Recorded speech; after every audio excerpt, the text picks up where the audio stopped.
Luckily, we're fortunate to have Carolina Rodriguez here tonight to fill in for Nicole and talk to us about climate action plans and community choice energy. So, Nicole, I'll let you take it. Carolina, excuse me. That's fine. Hi, everyone. Thanks for being here tonight on a Sunday evening. I think that says a lot about everyone in this room. I mean, you could be getting ready for the week ahead, but you're all here learning about climate action plans and really how to address a global problem. I think it's easy to get kind of overwhelmed when we think about climate change.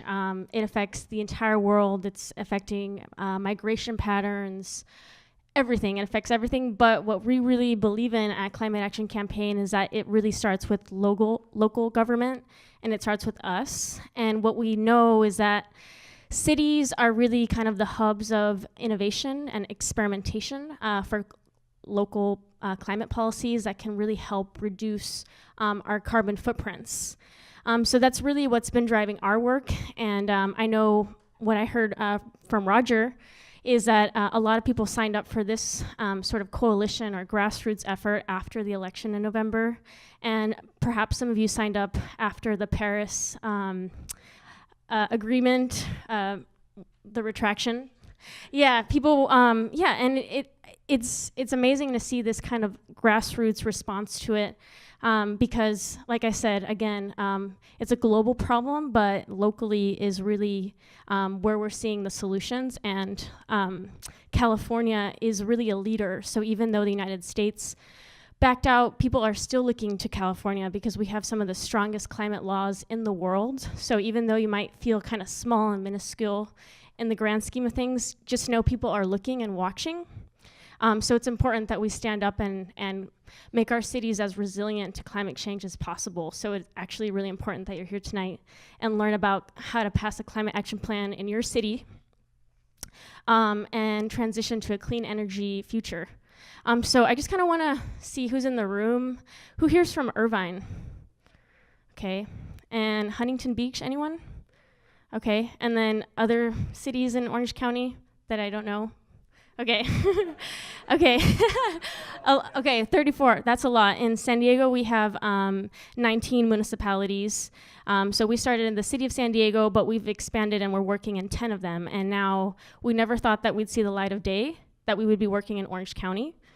But we are. And really, it's because the city of Irvine and the city of Huntington Beach are updating their general plans, which means that we have this rare opportunity in history, just like we did with the city of San Diego's climate plan, to use a climate plan as a legally binding document that is going to help cities mitigate their carbon footprint as they grow and develop into the next 20, 30, 40 years. So I'll be kind of focused on Irvine and Huntington Beach, because we are, like, as soon as somebody updates their general plan or is in the process, for us it's like a little flag that says, hey, they're ready for a climate action plan. But just know there are other ways to make a legally binding climate plan, and this is applicable to every single city that you guys live in, or if you live in the unincorporated area of Orange County. I don't know if that's a thing, but it's a thing for us as well. Okay, so I will start. Like I said, we are a lean nonprofit. We're only 4 people working full-time, but we have actually kind of a simple mission, and it's just to stop climate change. Like I said, it's bold, and we're a small team, but we believe for real that we're going to do this at the city level. And we want to see a 100% clean energy future for everybody, and we want to reduce our carbon footprint in half by 2035 or 2030. So who here has heard of the City of San Diego's climate plan? Okay, so a lot of people in the room, and that's for good measure. So this is actually where our story began. As Roger said, Nicole was working a long time for this climate plan to come into law in the city of San Diego, but it never really got pushed forward until we had a Democratic interim mayor, one of her friends, Todd Gloria, become a mayor for 6 months. And he said, hey, Nicole, I know you've been talking about a climate plan for years now. do you want to come inside City Hall and write this up and do this? And she said, yeah, let's go ahead. Let's go in there and do that. So she went into City Hall for 6 months, basically sat head down in her cube and developed this legally binding climate action plan that is basically a pathway to reduce the carbon footprint of the city in half by 2035. But before it was adopted by City Council and the mayor, a new mayor moved in, and it was a Republican mayor. So it's kind of like, we know that the Republican agenda sometimes doesn't see climate change as a real threat to humanity. So that is when our story or climate action campaign was born, because we wanted to make sure that this didn't go down in flames, but continued and was adopted. So we were born in 2015, and we went to literally every single community group like this, and more formal ones, town council, community planning groups, and basically educated folks, community leaders, labor, the Chamber of Commerce was even behind our climate plan, and gathered stakeholders from every single walk of life. And in the December 2015, we had this really rare moment in history where a bipartisan council and a Republican mayor all voted unanimously to pass this climate plan. And the reason that it's so special is first because, like I've said before, it's legally binding, so it's not just a wish list. It's not at the political whim of whoever the next elected official is, whether they're Republican, Independent, or Democrat. And it commits to 100% clean energy by 2035. So when the city of San Diego said they're going to do that, they basically became the biggest city in the United States and in the world to have that commitment. And I think that's why probably a lot of people have heard of San Diego before, because we got a lot of attention, specifically because we had a Republican mayor. They were like, hey, finally people are working on both sides of the aisle, and they're considering this a serious issue that we have to address. So like I said, the Climate Action Plan was legally binding because it was a mitigation measure under CEQA for the general plan update of the city. And that is the same sort of model that we're seeing in Irvine and Huntington Beach. So we're thinking that it's an opportunity to do the same. And climate action plans, just to give you an idea of what they do. So first they take an inventory of the city and they ask, where are the emissions coming from? Where are they coming from? What are our biggest polluters? And then they basically point out strategies to reduce them. So what do you guys think? Where are cities polluting the most? Where's the pollution coming from in Southern California? Automobiles, transportation, landfills, that's a huge one. Electricity, the way we power our homes. So number one polluter in SoCal is transportation. Why? Anybody? So basically it's because we've underinvested in transit and invested in segregated sprawl, kind of what we see in Irvine and some similar areas around here. And the car industry also lobbied really hard for us to have highways as our main mode of transportation, but we're getting the majority of our pollution from here, and also electricity. So every time that we turn on the lights, even in this building or when you go home and plug in your iPhone, you're plugging into a grid that is mostly fossil fuels, and that's unfortunate. And we're going to talk about how we can change that, how we can change the energy that's on the grid, because we do not want this sort of thing happening. But these are the cornerstones of San Diego's climate plan. So it addresses transportation. It says by 2035, we're going to have 50% of commuters out of their cars and taking transit, walking, or riding their bikes to work. So right now we're about 2%. And we're trying to get of bikers, and we're trying to get 18% of bikers to commute. And like Nicole, she's one of the few bike commuters in San Diego. So unfortunately, that's why she can't be here tonight. But we are really working on.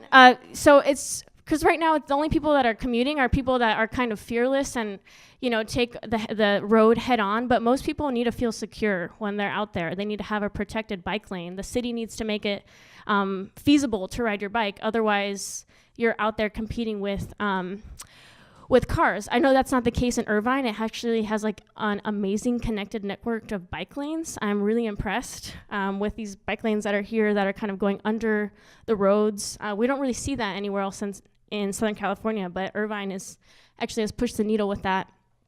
I talked about 100% clean energy. The city has identified this as a goal that they need to reduce their carbon footprint. The urban tree canopy, we're trying to increase that to 35%. One, because green spaces beautify our neighborhoods. I think that's, we can all agree on that, but they also sequester carbon and keep our cities cool. So we know as like climate change progresses, we're gonna become less of a coastal climate and more kind of like Phoenix, Arizona. It's gonna be hotter and drier, so we need an urban tree canopy to keep us cool and help keep costs down with cooling our homes, especially for people that are at risk, like the elders who have cardiac risks, or even kids with asthma. As the temperatures go up, respiratory and cardiac disease kind of spikes and we see more emergency room visits. And the last thing is waste. Organics. How many people here compost? Okay, a good amount of us. But for people that are renters like me, it's kind of difficult to do composting because there isn't any sort of solution picking up food scraps. I used to live in the Bay Area in Berkeley, and there was a designated bin for compost, and we're not really seeing that here. And then the last thing that kind of makes the city of San Diego's climate plan a gold standard, in our opinion, is their commitment to social equity. So the climate plan says when we are implementing the strategies that I said that are going to help us reduce our carbon footprint, let's help those populations that are kind of at the forefront of climate change, because we've known for a long time that some people are affected more by climate change and they're more vulnerable. They have less resources to deal with it. And luckily, the state has actually quantified this. So for somebody like me who has a background in science, it's quite incredible that we could quantify a social issue. So what it does is take metrics of pollution burden. So it's like air quality, water quality, for example, and then map it with vulnerability metrics. So income, race, job or employment rates, and then they come up with a score. So the higher you score, the more vulnerable you are to climate change. And it's incredible. They've actually assigned a score to every single census tract in California. So now it actually gives us a way to help communities that are most vulnerable. And the city of San Diego says we're going to use this tool when we're implementing our climate plan. So for me, I think that's kind of incredible, and we want to see all climate plans do the same. And something that isn't always talked about, but environmental justice communities have always kind of been advocating for, is that, hey, as the score goes up in this Calum-Virus screen, we see that the proportion of people of color are more affected. So I think R is the racism word, environmental racism or environmental justice. So I think this is a really powerful slide that shows that the most impacted people are usually people of color, so we want to protect them. Okay, so 100% clean energy. First it was San Diego for us, and then Del Mar a year later adopted this bold plan, or bold goal. And we're seeing a swath of other cities kind of follow suit. So these are cities that are in our San Diego County, kind of like you guys have Huntington Beach, Irvine. But all of these, we're actively working on them because they're adopting climate plans, and we want them to have this 100% clean energy goal. One, because it fires the community up. I mean, to live in a city that is committed to 100% is incredible, just because it shows our commitment to climate action plans, but it also, or to climate planning, but it also shows that we're committed to a clean energy future. And we really think that Orange County is coming soon. So part of going 100% is rooftop solar. How many people here have rooftop solar? Okay, it's hard to find a room where nobody has rooftop solar because we live in Southern California, and we have so much potential for rooftop solar. It's incredible, but we're grossly underutilizing it. But we're also talking about greening the grid. So like I said, when we're plugging in, it's mostly fossil fuels. Oop, hold on, let me go back. But we want to change that. So I just wanted to ask Also, who in here gets an energy bill from SoCal Edison? Okay, anybody not? Okay, so one person. Okay, so most people here are getting, or at least in San Diego, everybody, and I think most people in Orange County should also get their bill from SoCal Edison. But really, the utilities that are deciding what type of energy is on the grid are a monopoly. So we have no say over what type of energy is on there, or what type of jobs are created, or what type of local infrastructure is built out. We have a monopoly that's centuries old in San Diego, and they also have the highest rates in California. So we basically have no say over our utility rates. And like I said before, it's mostly fossil fuel, and I pulled up this slide of SoCal Edison. They're actually worse than San Diego. Like, they have 71% fossil fuels, and I think solar is 4%. So it's grossly underutilized. Google has this amazing resource called Google Sun Maps, where you can go on there and type in the solar potential of your neighborhood or your city. And for us in San Diego, it's like 89% of rooftops are solar viable, but we're only getting about the same, 4% from rooftop solar. Highest rates, so us in San Diego, we're the highest in California, but you guys have the pleasure of being the second highest. And so how do we change that? How do we introduce choice? How do we break a monopoly and reinstate our American value, right? Open and fair competition, or open and fair elections or choices. So the Climate Plan introduces this program that some of you may have heard of called Community Choice Energy. So what Community Choice Energy does is really provide an alternative for us so that we don't have to so that we can make a choice, so that we don't just have to be at the mercy of our investor-owned utility, who are they're only accountable to their shareholders, but we have something different where we can decide to have more of a green economy. So let me explain kind of how community choice works from the high level. So right now, SoCal Edison has two jobs. One, they purchase electricity. So they go out there and they find factories or even clean energy to buy energy from. So they're buying the energy. That's their first role.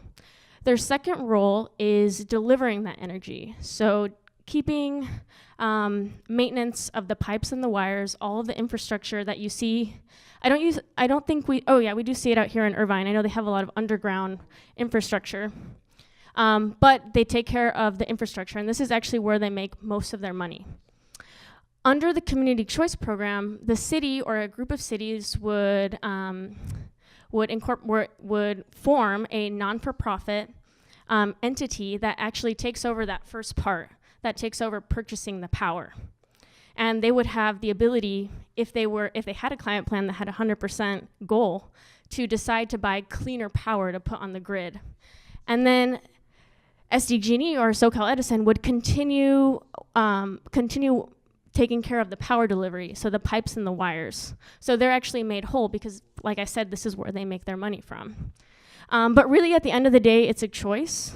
It gives families the option of choosing to either stick with SoCal Edison or SDG&E or enter into the Community Choice Program. And there are reasons that we might want to purchase energy from a Community Choice Program.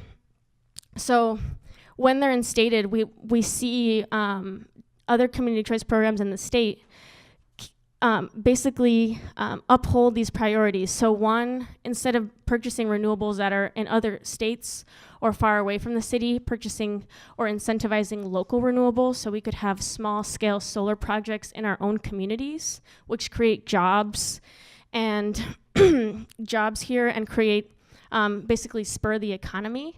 And it also allows for communities to have a voice of what type of power we're purchasing or what type of incentives we want to see in our community choice program. Because when they make a surplus, instead of going to the CEOs or the shareholders, that money actually stays with the city. And they can decide where to redistribute those funds or where to invest in them. So what we've seen in other community choice programs is they've kind of invested in helping homeowners go solar, so giving them that sort of incentives. Or I've seen in Sonoma County, they're giving EV credits so people can purchase electric vehicles. So it's really quite amazing what you can do with the community choice program, because one, you're greening the grid, and two, you are invigorating the local economy to go green and to create great jobs and to kind of enhance the community. So this might sound like a nuanced sort of program, but really it's been going on for a while. Of course, our comrades in Northern California were the pioneers, kind of as always. So Marin County pioneered this in 2010, and they were the first ones to kind of bootstrap the program. They had some resistance from their utility, PG&E, but they showed everybody else what was possible. And since then, we've seen them grow. So now they also serve Napa County. And we also have Sonoma that incorporated in 2014, Lancaster, the first community choice program to start in Southern California, and actually by a Republican mayor as well, because for him, it's just like, something I forgot to mention is that community choice rates are usually competitive with the utility. So they're actually lower rates, and they're cleaner energy. So it allows you to kind of vote with your dollar, if you will. So to invest in something that's cleaner and actually saves you money at the end of the day. So that was the Republican mayor's kind of thought process behind it, because otherwise it doesn't make a whole bunch of sense. But if there's an economic drive behind it, it can also be explained there. So San Francisco and Peninsula, San Mateo, and then Silicon Valley this year has started. And then Los Angeles County, as this man told me, he went to testify in support of this program. They also decided to start a community choice program. San Jose, Inland Empire, and for us in San Diego County, we had the first city to decide to go forward with it. It's a small city, but it's important. It's Solana Beach, and they've kind of broken the glass ceiling for us, and they're kind of a Rubicon for showing that this is possible in our county. Because we have actually had a lot of resistance from our utility, even though we see it as a partnership, as a win-win.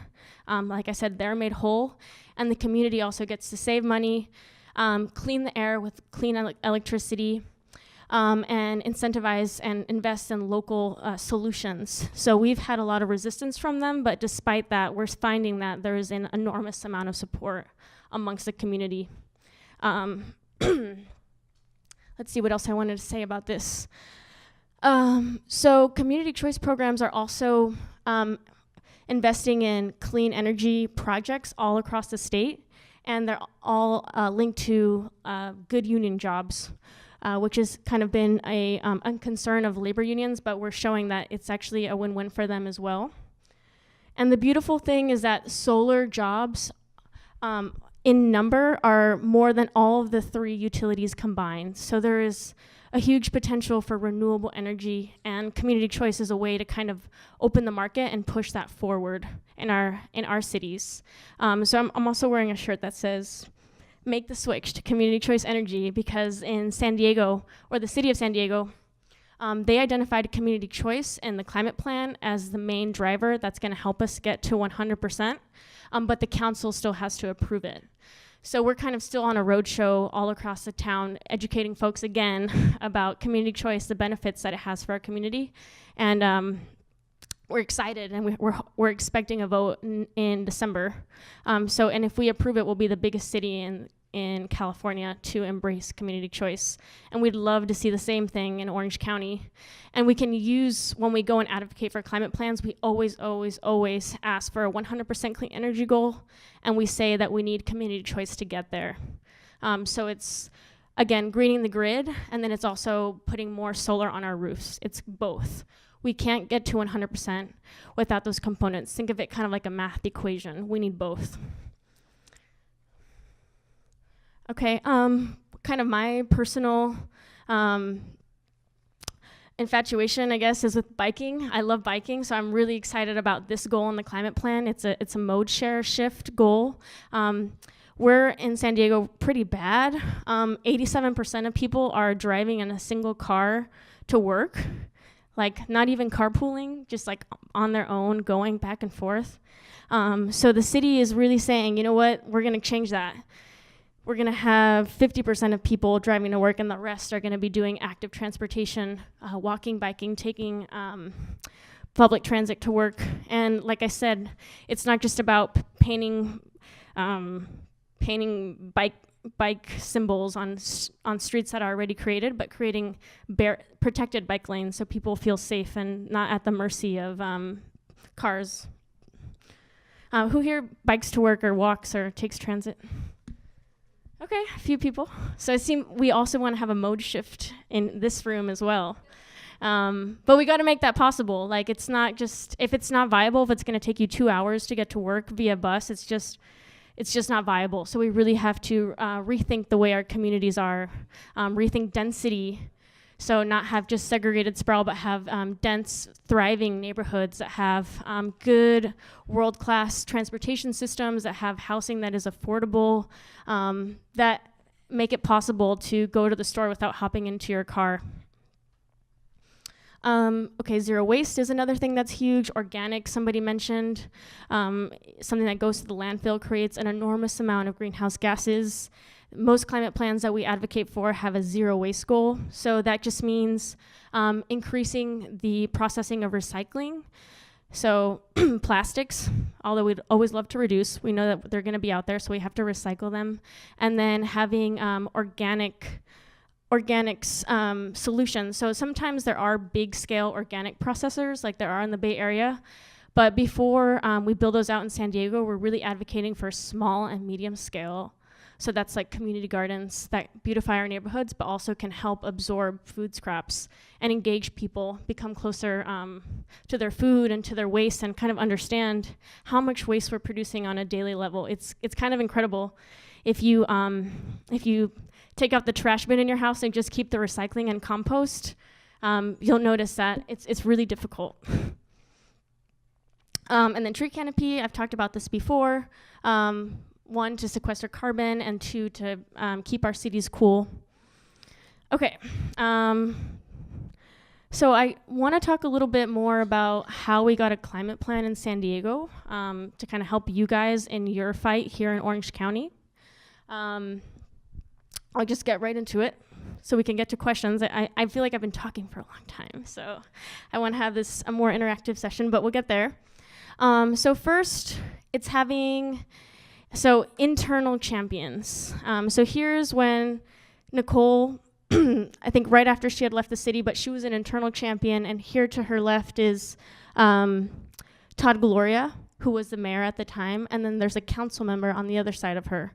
So it's really identifying those people inside of government that already share this value or are interested in having some sort of legacy associated with their time as a public servant. So it's building those relationships, doing your research. Who on the staff could you potentially become friends with or understand what are the dynamics inside of a city hall? And again, at the end of the day, it's about relationships and being trustworthy and being open and conversations and just kind of learning who is really going to be your internal staffer that's the champion. Because as much as we do on the outside, we always need people on the inside to kind of carry the ball from an internal point of view. So the outside force, like I said, this is great that we're in here. I know we are mostly the enviros that care about the world and we believe in climate change, but it's really about engaging people from a diverse background, so we're stronger in numbers. Our coalition had labor groups, business groups like the Chamber of Commerce. It's kind of unheard of to have a press conference in enviros and chambers of commerce, unless it's the Green Chamber of Commerce. But we had that because we knew that the climate plan was going to create jobs and create economic stimulus in our city. And then diverse community groups, so intersectionality. Climate change is an environmental issue, but it's also a social equity issue. So who else can you bring into the table and talk about how do our values and our visions kind of intersect, and how can we be stronger together? It's really important to have a broad coalition, and the more you can engage people and just talk to them about it and educate them about the importance of a climate plan to protect our quality of life is going to get you really, really far. And especially in Irvine, I mean, you guys have the students, right? That's huge, the university. And from what I heard, the students decided to tax themselves so they would have a clean energy, a zero emission bus fleet. That's incredible. Students are always at the forefront. They just get it. They're like, yes, climate action is important, necessary, we gotta do it now. So I think that's an incredible resource that you guys here have, the university. So engaging them on however you can is gonna be really important. What else do I have? Okay, education, engagement. So kind of like what I'm doing here, but doing it with your fellow community groups. So whether that be community planning groups or neighborhood town councils. In San Diego, it's such a huge city. We have 52 community planning groups for smaller communities around the city. So you guys may have heard of areas like La Jolla or North Park or downtown or Gaslamp. All of those little neighborhoods have town councils, and we went to every single one of them and said, hey, this is what the climate plan does, and this is why you should support it. And everybody was like, yes, we support this. And the thing is that you need to show elected officials that there's community support. I mean, they might tell you, yeah, I'm behind it. But then when it comes to the end of the day, if their constituents aren't behind them, it's gonna be difficult for them to take these votes. So the more letters and support that you're creating in the community, trust me, they are watching and they're gonna use that when it comes to voting. So if you let them know that they have support and that they're backed by the community, it's gonna be so much easier for them to make these bold decisions. So it's super, super important to kind of go on a roadshow and talk to everybody about climate planning and why it's important for our city to take action. So trusted messengers. Nicole is really a trusted messenger in our community. So like I said, the mayor, he's a Republican mayor. They don't see eye to eye on a lot of things, but Nicole has always been an honest and trustworthy person.